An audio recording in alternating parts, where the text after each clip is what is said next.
नमस्कार, जय हिंद, वंदे मातरम। साथियों, मैं अभिषेक मिश्रा आज आप सभी लोगों का हमारे दृढ़ संकल्प पर बहुत बहुत स्वागत करता हूं।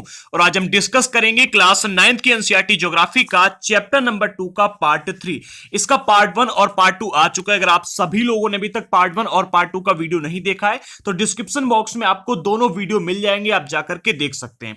आज हम डिस्कस करेंगे भारत का भौतिक स्वरूप के विषय में, उत्तरी मैदान को। देखिए, जब हमने इस चैप्टर को स्टार्ट किया था तभी हमने आपको बता दिया कि चैप्टर काफी बड़ा है और इस चैप्टर में आपको काफी इंपॉर्टेंट पॉइंट मिलने वाले हैं। तो चैप्टर में जितना अभी तक हम पढ़ चुके हैं, एक सरसरी निगाह से यानी थोड़ा सा क्विक रिवीजन करते हुए आगे बढ़ेंगे और इसके बाद में उत्तरी मैदान को आज हम डिस्कस करेंगे। ओके, इससे पहले जो लोग नए हैं अभी चैनल को सब्सक्राइब कर लीजिएगा। अगर आपको नहीं पता है तो हम आपको बता दें कि हमारे चैनल पर क्लास 6 से लेकर के 12 तक की एनसीईआरटी का स्पेशल कोर्स चल रहा है, जिसमें हमने एनसीईआरटी हिस्ट्री को कंप्लीट कर दिया और ज्योग्राफी को स्टार्ट किए काफी टाइम हो गया है। क्लास 6 से 8 तक की हम कंप्लीट कर चुके हैं और 9th की चल रही है। इसे हम जनवरी के लास्ट तक कंप्लीट करने की पूरी कोशिश करेंगे और इसके बाद में एनसीईआरटी की टेस्ट सीरीज भी बिल्कुल फ्री में हम हमारे चैनल पर ला रहे हैं। जिन लोगों को एनसीईआरटी के नोट्स लेने हैं, हमारी बिल्कुल यही पीडीएफ, वो लोग अभी के भी सफलता मंत्र ऐप को डाउनलोड करें। ऐप पर आपको हमारे इंपॉर्टेंट टॉपिक वाले मोस्ट इंपॉर्टेंट एनसीईआरटी के नोट्स मिल जाएंगे। सफलता मंत्र ऐप की लिंक हमने डिस्क्रिप्शन बॉक्स में दे रखी है। अब चलिए आगे बढ़ते हैं। देखिए, पूरा चैप्टर जो है इसका नाम है भारत का भौतिक स्वरूप। हमारे पूरे इंडिया के फिजिकल डिवीजन के विषय में या फिर कहें कि भौतिक स्वरूप के विषय में आपको काफी कुछ जानने को मिलेगा, जिसमें हमने सबसे पहले इंडिया की बेसिक जानकारियां यानी कि परिचय यहां पर देखा कि हमारे भारत देश में किस किस प्रकार की स्थलाकृतियां पाई जाती हैं। इसके बाद में जो स्थलाकृतियां पाई जाती हैं उनके कारण क्या है, इन चीजों को हमने यहां पर समझा। ठीक है, इसके बाद में हमने देखा प्लेट विवर्तनिक सिद्धांत। इस सिद्धांत को आप पार्ट 1 में जाकर के एक बार जरूर पढ़ लीजिए, क्योंकि पूरे चैप्टर की रीड यही है, यही चैप्टर है, यही पॉइंट है। ठीक है, प्लेट विवर्तनिक सिद्धांत। इसी सिद्धांत से आपको पता चलेगा कि हमारी भारतीय प्लेट कैसे बनी। ठीक है, प्लेटों के अंदर गति क्यों होती है। ठीक है, पार्ट 1 में ही आपको ये पता चलेगा। हिमालय पर्वत कैसे बना, ये भी आपको प्लेट विवर्तनिक सिद्धांत से ही पता चलेगा। ठीक है, आगे बढ़ते हैं। इसके बाद में हमने गोंडवाना भूमि को डिस्कस किया और फिर एक मिनट, गोंडवाना भूमि को डिस्कस करने के बाद हम आगे बढ़े और हमने तैतीस सागर को डिस्कस किया। अगर आपको नहीं पता है तो हम आपको बता दें कि हमारी पृथ्वी पर केवल एक ही पहले महाद्वीप हुआ करता था और एक ही पहले क्या था, महासागर भी था। जो आपका एक ही महाद्वीप था इसका नाम था पैंजिया महाद्वीप। ठीक है, और एक ही जो महासागर था इसका नाम था पैंथालासा महासागर। और जब ये महाद्वीप जो एक ही था, ये जब दो भागों में डिवाइड हुआ था तो बीच में जो सागर का निर्माण हुआ था इसे कहते थे तैतीस सागर। तैतीस सागर, ठीक है, इसी को तैतीस सागर कहा जाता। तो ये सब डिस्कस करने के बाद में हमारे भारत का मुख्य भौगोलिक वितरण पर, यानी कि भारत देश में, हमारे भारत देश में जितने प्रकार की स्थलाकृतियां पाई जाती हैं उन सभी को यहां से हम डिस्कस करना स्टार्ट कर दिया। सबसे पहले हमने हिमालय पर्वत श्रृंखला को डिस्कस किया, जो कि आज आपने सुबह मॉर्निंग में 12 बजे की तरफ हम इसका वीडियो लाए थे, उसमें आपने हिमालय पर्वत श्रृंखला को डिटेल में देखा। ठीक है, और पार्ट 3 में यानी इस वीडियो में आज हम डिस्कस करने वाले उत्तरी मैदान को। अब अगर हम उत्तरी मैदान की बात करें तो ये ज्यादा बड़ा टॉपिक नहीं है लेकिन इंपॉर्टेंट है और इसमें मैपिंग वगैरह थोड़ी सी आती है, इसीलिए इसका हमने एक सेपरेट वीडियो बनाना उचित समझा। ठीक है, आगे बढ़ते हैं। हाँ, जिन लोगों ने अभी तक ये हिमालय पर्वत श्रृंखला वाला वीडियो नहीं देखा है जाकर के देख लीजिएगा, डिस्क्रिप्शन बॉक्स में आपको वीडियो मिल जाएगा और पार्ट 1 का भी मिल जाएगा। अब हिमालय पर्वत श्रृंखला में हमने डिस्कस किया था जो हमारा हिमालय पर्वत है। ठीक है, इसमें ये इसको निर्माण काल के आधार पर 3 वर्गों में डिवाइड किया गया। वैसे किया तो 4 वर्गों में गया है, लेकिन आपके सिलेबस में केवल 3 ही पार्ट दिए गए। ठीक है, और नदियों के आधार पर इसका वर्गीकरण कैसे किया गया इसको भी डिस्कस किया है। ठीक है, अब जो प्रायद्वीपीय पठार वाला एरिया है इसका भी एक सेपरेट वीडियो हम लाएंगे। ठीक है, इसके बाद देखिए प्रायद्वीपीय पठार वाला जो ये टॉपिक है इसका वीडियो कल मॉर्निंग में आपको यही 10 बजे की तरफ मिलेगा। इसके बाद में जो ये 3 पार्ट और बचते हैं देखेंगे, अगर ज्यादा बड़े दिखेंगे तो इनके 2 पार्टों में इसका वीडियो बनाएंगे, अन्यथा एक ही पार्ट में तीनों को हम कंप्लीट करके आपके लिए कल इस चैप्टर को कंप्लीट करेंगे। ठीक है, तो चलिए आगे बढ़ते हैं। हिमालय पर्वत श्रृंखला के विषय में ये सब हम डिस्कस कर चुके हैं। हमने देखा था कि हिमालय पर्वत श्रृंखला जो है इसमें यहां पर निर्माण काल के आधार पर 3 तरीके के दिखाए, 3 भागों में बांटा गया, लेकिन चौथा भाग भी है जिसे ट्रांस हिमालय कहा जाता है। ठीक है, सबसे पहला ट्रांस हिमालय, दूसरा महान हिमालय, तीसरा हिमाचल हिमालय और चौथा आता शिवालिक। इसमें ट्रांस हिमालय नहीं दिया गया है, जो कि आपको क्लास 11th में पढ़ने को मिलेगा। ठीक है, इसके बाद में हमने ये सब डिस्कस कर लिया। हमने यहाँ पर देखा था कि भारत देश में जो भारत नहीं मतलब हमारा जो ये हिमालय पर्वत श्रृंखला है, इसमें कितने सबसे टॉप 10 के ऊंचे पर्वत पाए जाते हैं, उनको हमने यहाँ पर लिख दिया है और डिस्कस भी किया था। ठीक है, तो इस पर कई बार प्रश्न पूछ दिया जाता है, आप लोग एक बार इसको पार्ट 2 को पार्ट 1 को दोनों को अच्छे से पढ़ लेना। आज हमारा जो टॉपिक आता है वो उत्तरी मैदान। उत्तरी मैदान मोस्ट इंपॉर्टेंट टॉपिक है, इससे भी कई बार प्रश्न पूछा जाता है और प्रश्न पूछने से अधिक इंपॉर्टेंट है कि इसके बारे में आपको नॉलेज होनी चाहिए। ठीक है, तो चलिए आज इसी को स्टार्ट करते हैं और डिस्कस करते हैं। सबसे पहला पॉइंट देखिए, सबसे पहले इसके बारे में उत्तरी मैदान के बारे में आप थोड़ी सी बेसिक नॉलेज ले लीजिएगा। तो उत्तरी मैदान जो है इसके ये 3 प्रमुख नदी प्रणालियों यानी सिंधु, गंगा और ब्रह्मपुत्र और इनकी सहायक नदियों से ही बना है। ठीक है, एक मिनट हम इसे आपको इससे पहले कि डिस्क्राइब करें, थोड़ा सा हम ब्लैंक पेज पर चलते हैं और वहां पर इसके निर्माण की पूरी कहानी आपको सुनाते हैं। देखिए क्या था, जब हमारा ये हिमालय पर्वत बना था, ठीक है, जो हिमालय पर्वत जब बना था तो क्या हुआ था, भारतीय प्लेट और इधर थी यूरेशियन प्लेट। ठीक है, दोनों प्लेटें टकराई थी। ठीक है, और जब टकराई थी तो बीच में जो अवसाद थे, ठीक है, जो नदी तंत्रों के द्वारा लाए हुए अवसाद थे, वो जो सागर में समाहित थे, टेथिस सागर में, वो इन दोनों के टकराने की वजह से ऊपर उठ गए। ठीक है, जो ये आपकी यूरेशियन प्लेट थी और जो इंडियन प्लेट जब टकराई तो यहां पर एक हिमालय पर्वत का निर्माण हुआ। और जब भी हिमालय पर्वत या फिर किसी भी पर्वत का निर्माण होता है किन दो चीजों के टकराने की वजह से, तो एक तरफ द्रोणी टाइप की बनती है। जब हिमालय पर्वत का निर्माण हुआ तो हमारी इंडियन प्लेट में क्या हुआ, इधर साइड एक द्रोणी टाइप की बन गई थी। ठीक है, द्रोणी यानी कि गड्ढा। आप ये कह सकते हैं कि जब भारतीय प्लेट और यूरेशियन प्लेट टकराई तब हिमालय पर्वत का निर्माण हुआ और साथ ही साथ हिमालय के दक्षिण में एक उबड़ खाबड़ जमीन, जहां पर आज आप उत्तर प्रदेश देखते हैं, बिहार देखते हैं, पश्चिम बंगाल देखते हैं, पंजाब वाले एरिया जो है, यहां पर क्या हुआ था, एक द्रोणी टाइप की बन गई या फिर आप कह सकते हैं कि उबड़ खाबड़ जमीन बन गई थी। ठीक है, इसको द्रोणी कहा जाता पहले। ठीक है, तो बाद में क्या हुआ, हिमालय से कई सारी नदियां बही, हिमालय से कई सारी नदियां बहती हुई आई और जब नदियां बहती हुई आई तो आपने देखा होगा जब भी बाढ़ आती है तो बाढ़ अपने साथ में काफी सारी मिट्टी, कंकड़ और बजरी टाइप की लेकर के आती। ठीक है, मलबा काफी सारा बहा के लाती है। इसी प्रकार जब हिमालय से नदियां बहकर के आ रही थी तो अपने साथ में अवसादों को लेकर के आई, लगातार अवसाद आते गए। तो जो द्रोणी यहां पर थी, जो उबड़ खाबड़ भूमि थी, यहां इसके ऊपर जब नदियां बहती तो यहां पर यानी जो द्रोणी थी, जो वहां पर उबड़ खाबड़ भूमि थी, वहां पर इन नदियों ने अपने साथ लाए हुए अवसादों को छोड़ा और धीरे धीरे जो आपका ये उत्तर प्रदेश, बिहार, पश्चिम बंगाल हो गया, इसके बाद में पंजाब हो गया, ये जो एरिया जो यहां पर पहले द्रोणी बनी हुई थी ये भर गई। ठीक है, और जब अवसादों से ये भर गई तो धीरे धीरे क्या हुआ, ये उबड़ खाबड़ भूमि एक समतल भूमि में बदल गई, जिसे उत्तर भारत का मैदान नाम आगे चल करके दिया गया। ठीक है, जिसे आज हम उत्तर भारत का मैदान कहते हैं, ये पहले वही द्रोणी थी। ठीक है, और हाँ एक चीज और, जब ये हिमालय पर्वत बना था तो केवल हिमालय पर्वत ही नहीं बना था बल्कि तिब्बत का पठार भी, ठीक है, सॉरी तिब्बत का जो मैदान है वो भी उसी टाइम पर बना था। ठीक है, चलिए आगे बढ़ते हैं।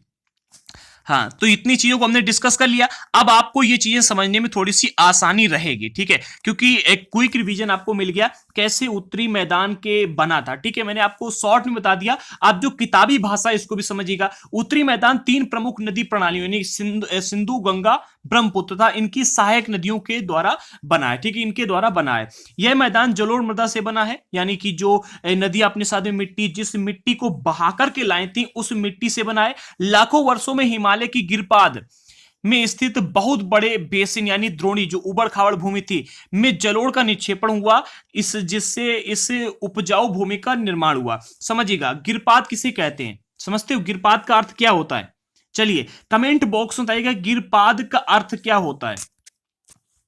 चलिए मैं ही बताता हूं। गिरपाद का अर्थ होता है पहाड़ के नीचे गड्ढे, पहाड़ों के नीचे जो गड्ढे होते हैं या फिर कहें कि छोटी छोटी खाई टाइप की होती है, ठीक है, उसे गिरपाद कहा जाता है। हिमालय के जो गिरपाद थे उनमें स्थित बहुत बड़े बेसिन यानी कि द्रोणी यानी उबड़ खाबड़ भूमि यानी कि गड्ढे टाइप की, उसमें जलोढ़ों का निक्षेप हुआ। जलोढ़ों का निक्षेप हुआ अर्थात नदियों के द्वारा लाई हुई मिट्टी जो थी, जो पहाड़ों से काट के लाई थी नदियां मिट्टी, उसका निक्षेपण हुआ। ठीक है, जिससे उपजाऊ मृदा का निर्माण हुआ। अब जो गिरपाद थे कहां पर थे, ये अगर आप मैप में देखोगे, ठीक है, तो आपका ये हिमालय पर्वत है, ये वाला मैंने आपको बताया था। ठीक है, ये हिमालय पर्वत हो गया। और जब ये बना था तो इस वाले एरिया में यहां पर, ठीक है। यहां पर क्या हुआ था, ये यहां पर ऊबड़ खाबड़ जमीन बन गई थी, यानी कि यहां पर द्रोणी टाइप की बन गई थी। और जब नदियां यहां से बहकर के आई, ठीक है, नदियां जब बहकर के आई तो नदियों ने इनको भर दिया, ठीक है, यही गिरपात बने थे। चलिए आगे बढ़ते हैं।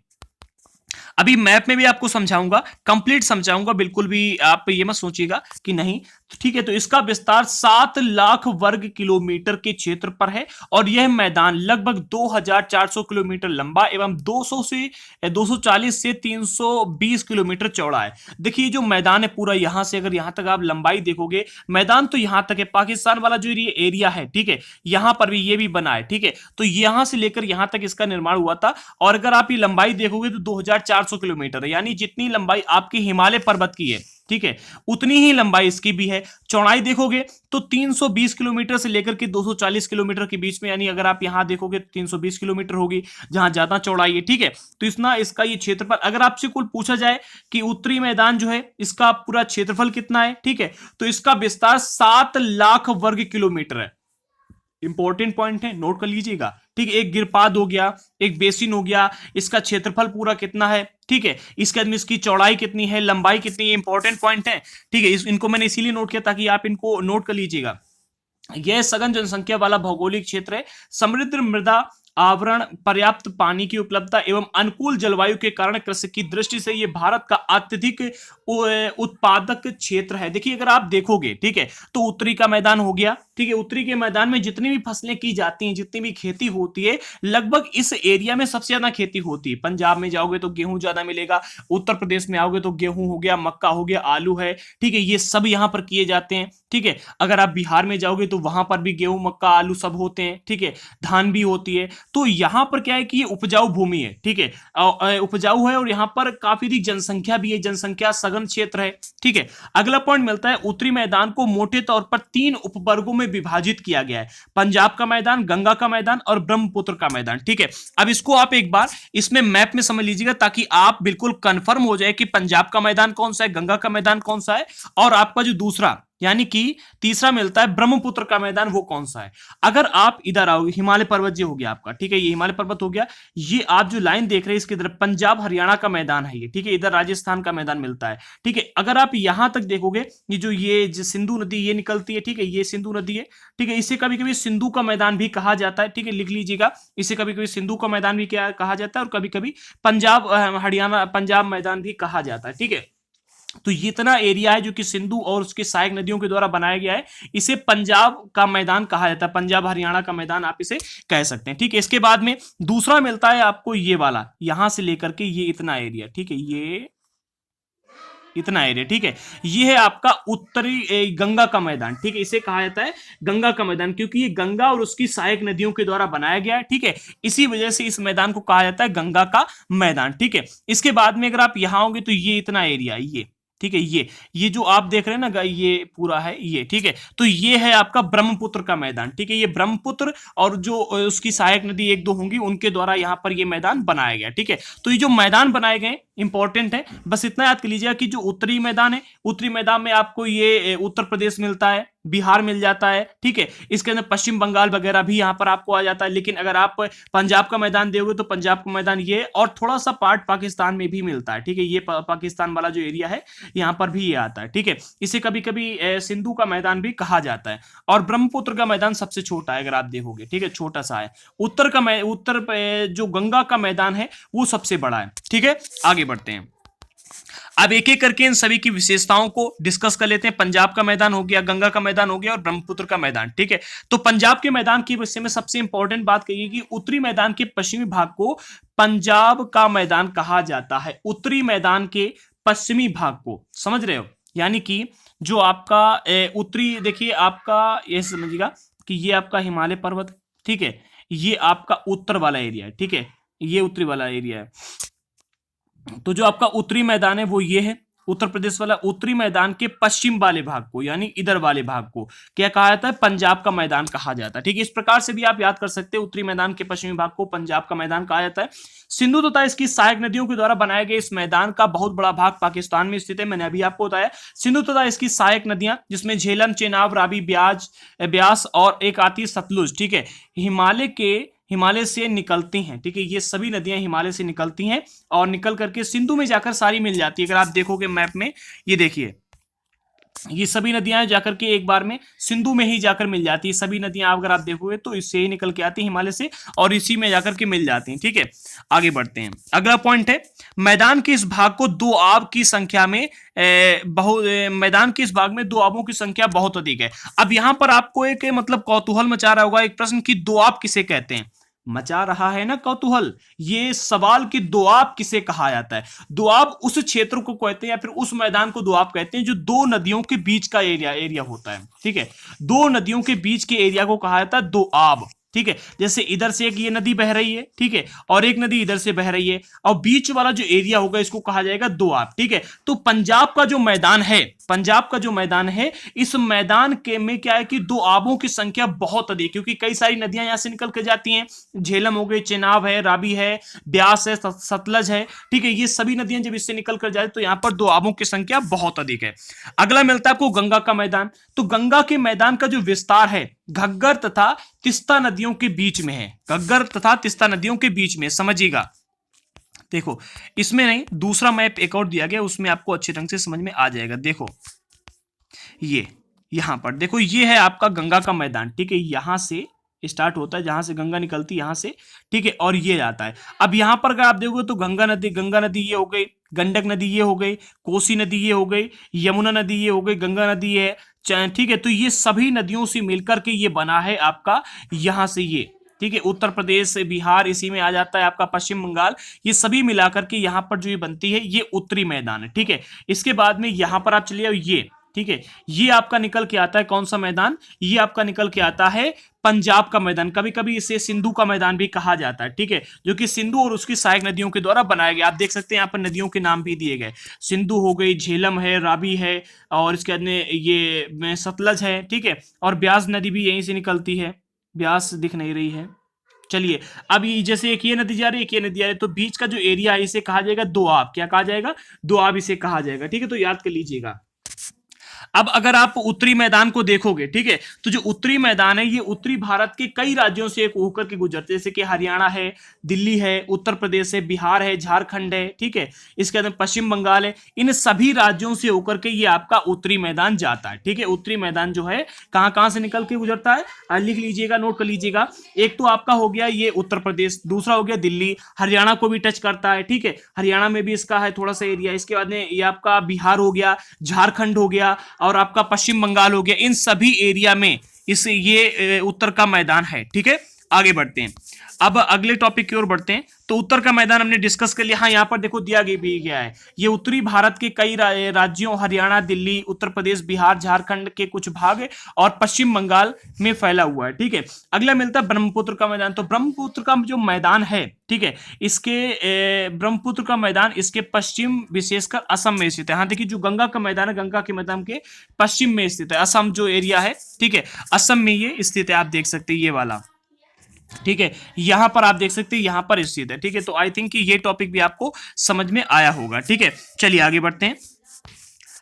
हाँ, इसके बाद में आपको अगला पॉइंट मिलता है नदियों द्वारा निर्मित स्थलाकृतियां। देखिए कई बार क्या होता है कि आपसे पूछा जाता है कि जो ये मैदान है, ठीक है, कैसे बना है, ठीक है। तो नदियों के द्वारा निर्मित स्थलाकृतियों को भी समझिएगा, ये भी इंपॉर्टेंट टॉपिक है। हमने यहाँ पर ये डिस्कस किया कि उत्तरी मैदान जो है ये भी कैसे बना, ठीक है। अब नदियों के द्वारा भी कई प्रकार की स्थलाकृतियां बनाई जाती हैं, कई प्रकार की स्थलाकृतियां नदियों के द्वारा बनाई गई हैं, उनको भी यहां पर समझिएगा। उत्तरी मैदान की व्याख्या सामान्यतः इसके उच्चावचों में बिना किसी विविधता वाले समतल क्षेत्र के रूप में की जाती है। ये सही नहीं है, इन विस्तृत मैदानों को भौगोलिक आकृतियों में विविधता है। देखिए कई बार आपने सुना होगा, और आपके जब भी आप उत्तर के मैदान के बारे में सुनते होंगे तो आपको ये लगता होगा कि समतल भूमि है। बिल्कुल आपको ऐसा लगता है कि नहीं लगता है कि उत्तरी का जो मैदान है, उत्तरी मैदान ये बिल्कुल समतल भूमि है, जबकि ये गलत है, ठीक है। समतल भूमि नहीं है, यहां पर भी ऊबड़ खाबड़ जगह आपको देखने को मिलती है। जैसे अभी यहां पर आपको पता चलेगा क्या कहा जा रहा है, उत्तरी मैदान की जो व्याख्या है सामान्यतः इसके उच्चावचों में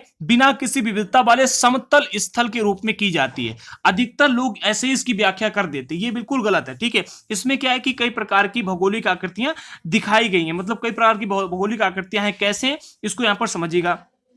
आकृति विभिन्नता के आधार पर उत्तरी मैदान को 4 वर्गों में विभाजित किया जा सकता है। सबसे पहला वर्ग आता है भाबर, दूसरा है तराई, तीसरा है भंगार और चौथा आपको मिलता है खादर। ठीक है, अब इन चारों को समझिएगा। ठीक है, चारों को एक एक करके समझते हैं और आपको यहां पर पता चल जाएगा कि कैसे डिफरेंट है। ठीक है, तो नदियां पर्वत से नीचे उतरते समय शिवालिक की ढाल पर 8 से लेकर के 16 किलोमीटर की चौड़ी पट्टी में गुटिका का निक्षेपण करते हैं, जिसे भाबर का के नाम से जाना जाता है। सभी सरिताएं इस भाबर पट्टी में विलुप्त हो जाती हैं। आप कहोगे कि भाई डेफिनेशन तो पढ़ दी, समझ में तो आया नहीं कुछ, मैं समझाता हूं।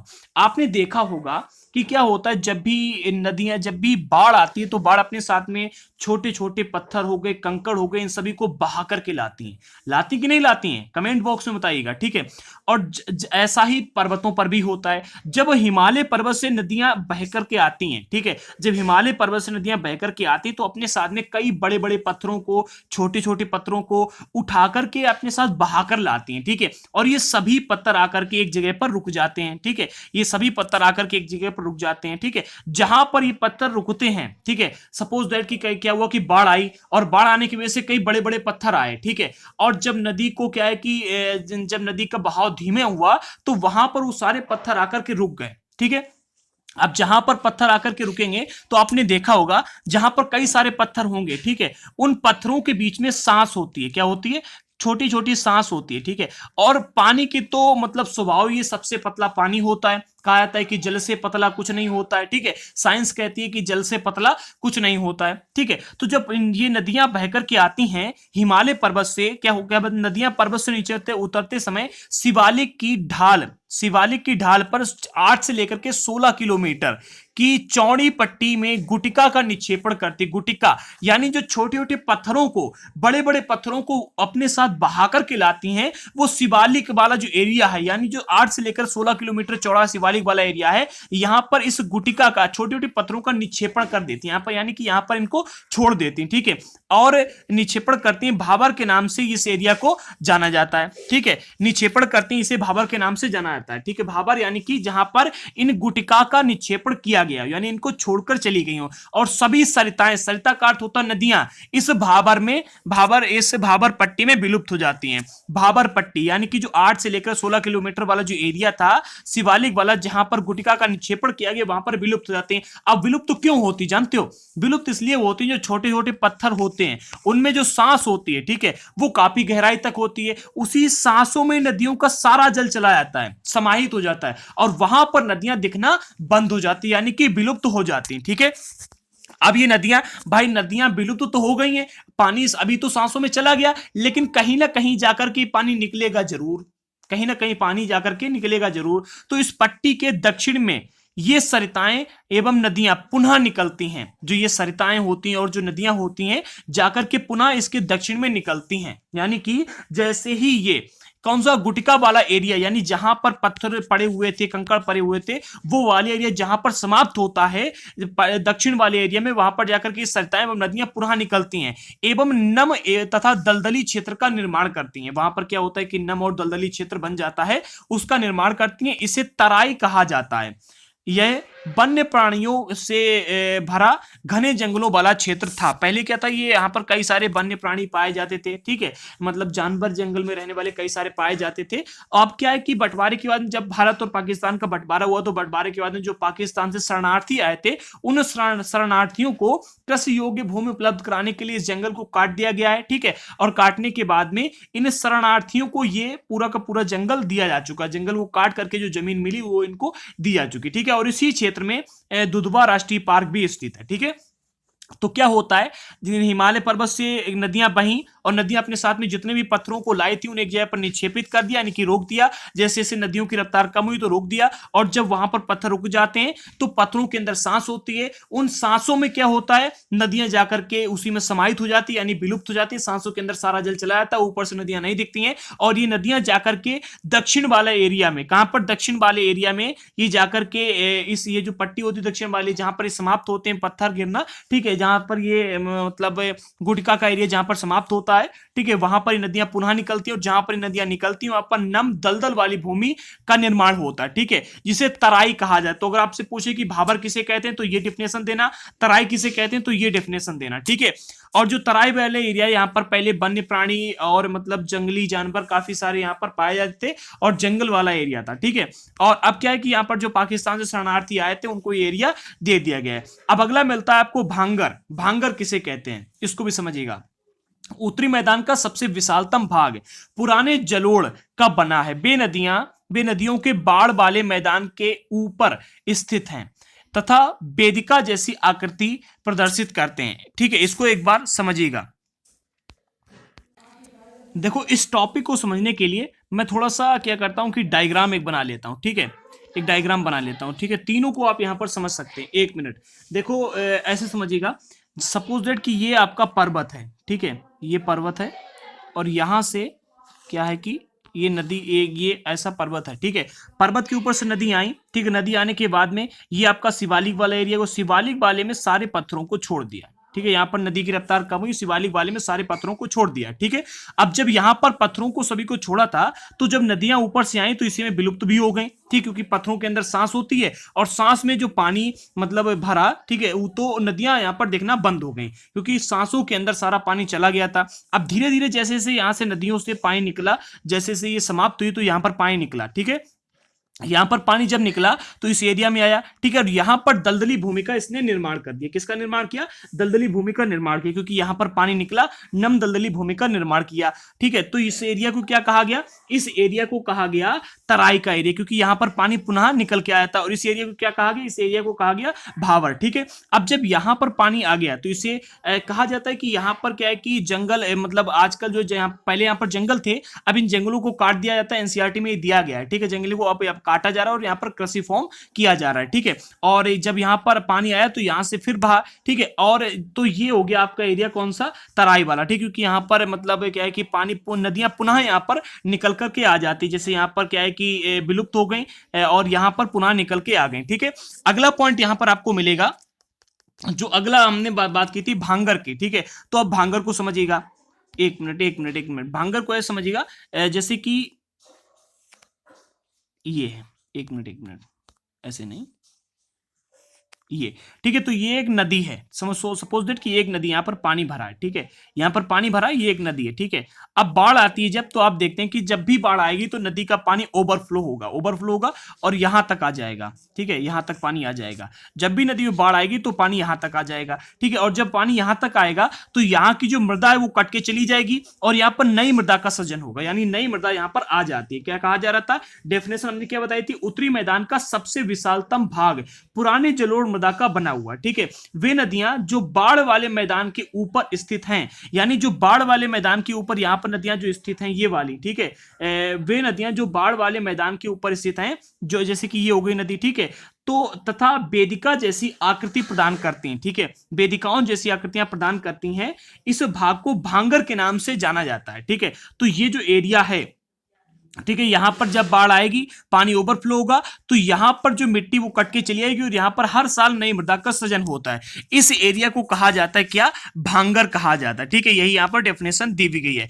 इस क्षेत्र की मृदा में चूनेदार निक्षेपण पाए जाते हैं, जिसे स्थानीय भाषा में कंकड़ कहा जाता है। आपने देखा होगा जब भी बाढ़ आती है, ठीक है, तो बाढ़ अपने साथ में बजरी टाइप की लेकर के आती, ठीक है, उसे कंकड़ होते छोटे छोटे जो कि चूनेदार निक्षेपण होता है, ठीक, कंकड़ अपने साथ में लेकर के आती है और छोड़कर चली जाती है, ठीक है। तो इसे भांगर कहा जाता है। बाढ़ वाले मैदान में नए तथा युवा निक्षेपणों को खादर कहा जाता है, ठीक है। क्या कहा जाता है?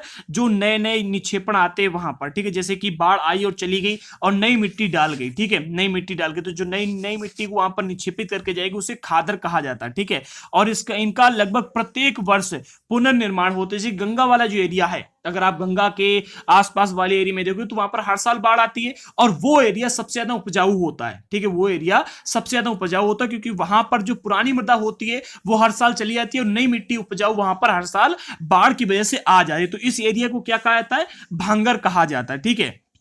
इसलिए इसलिए ये उपजाऊ होते हैं तथा गहन खेती के लिए आदर्श होते हैं। गंगा वाला एरिया पूरा ये ऐसा ही है, ठीक है। सिंधु वाला एरिया भी ऐसा, जहां जहां बाढ़ आएगी उसे ऐसे कहा जाता है, ठीक है। तो आई थिंक ये टॉपिक आपको समझ में आया होगा।